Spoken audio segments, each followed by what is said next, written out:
কাটাপোনা মাছ নিয়ে এসেছে এই যে, আর দুটো।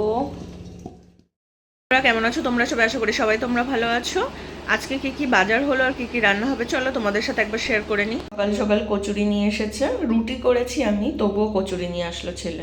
এবার তরকারিটাকে ঢালবো, গরম আছে তরকারিটা, বেশ ভালো। এই যে তরকারিটা ঢেলে ফেললাম, এবার দেখি কচুরি দিয়ে দেবো। আর এই যে কচুরি আর রেডি তরকারি। এই সকাল সকাল সোনার বাবা আবার এই যে আম পেয়েছে, কোথায় গেছিল একটা গ্রামের দিকে, সেই গ্রামের দিকে গিয়ে আমগুলো নিয়ে এসেছে।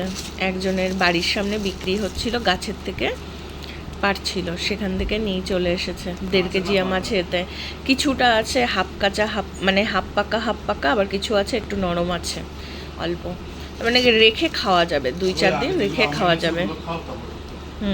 থেকে কি মাছ নিয়ে এসেছে চলো তাহলে দেখি। এটা ঢালি, এই গামলাটাই ঢালি, দেখি কি মাছ নিয়ে এসেছে।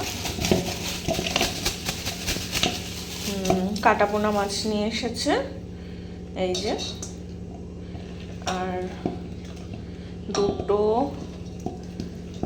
3টে,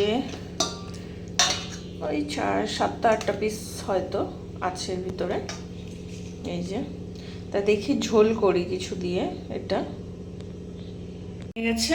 আর আমি এই যে মাছ পুরো ধুয়ে টুয়ে হলুদ নুন মাখিয়ে রেখে দিয়েছি, এবার ভেজে ফেলবো এগুলোকে। মাছ ভাজা বসিয়ে দিলাম, এবার আমি সবজি টবজিগুলো সব কেটে নেবো, আস্তে আস্তে হোক মাছ ভাজাটা। শসা দিয়ে তরকারি করবো আজকে, মাছের ঝোল, তার জন্য আলু শসা কিন্তু ভাজতে দিয়ে দিয়েছি, একটু পাঁচফোড়ন দিয়ে কড়াতে। এখন এটা কষিয়ে নেবো ভালো করে, ভেজে নিয়ে তারপর মশলাটা দেব, আদা পেঁয়াজ কাঁচা লঙ্কার মশলা। আলু আর শসা কষানো হয়ে গেছে, এবার এর ভিতরে আমি মশলা দিয়ে দিলাম, আদা পেঁয়াজ কাঁচা লঙ্কার পেস্ট, একটু জিরে গুঁড়ো দিয়েছি আর হালকা লঙ্কার গুঁড়ো দিয়েছি, বেশি দেয়নি, শুধু কালার আসার জন্য অল্প করে দেওয়া হয়েছে। এবার আমি মশলাটা আর এগুলো ভালো করে কষিয়ে নেবো। কষাটা ভালো হয়ে গেলে তারপর কিন্তু আমি জল দিয়ে দেবো এতে। তরকারির মধ্যে মাছগুলোকে সব দিয়ে দিলাম, আর ফুটবে, একটু ফুটলে হয়ে যাবে মাছের ঝোল রেডি পুরো। এই যে এক্ষুনি দিয়ে দিলাম।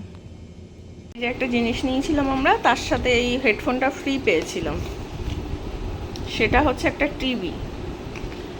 টিভি নেওয়া হয়েছিল, তার সাথে ওরা ফ্রি দিয়েছে এই হেডফোনটাকে।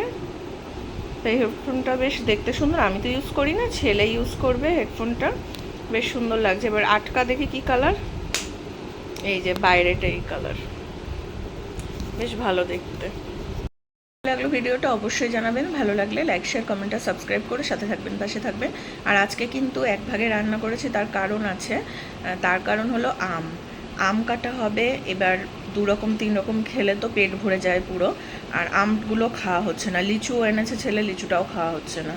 লাস্টে কি ভাবলাম, একরকম তরকারি করব আর আম লিচুটা খাওয়া যাবে পেট ভরে, ওই কারণে। তো কেমন লাগলো ভিডিও অবশ্যই জানাবেন। টাটা তাহলে।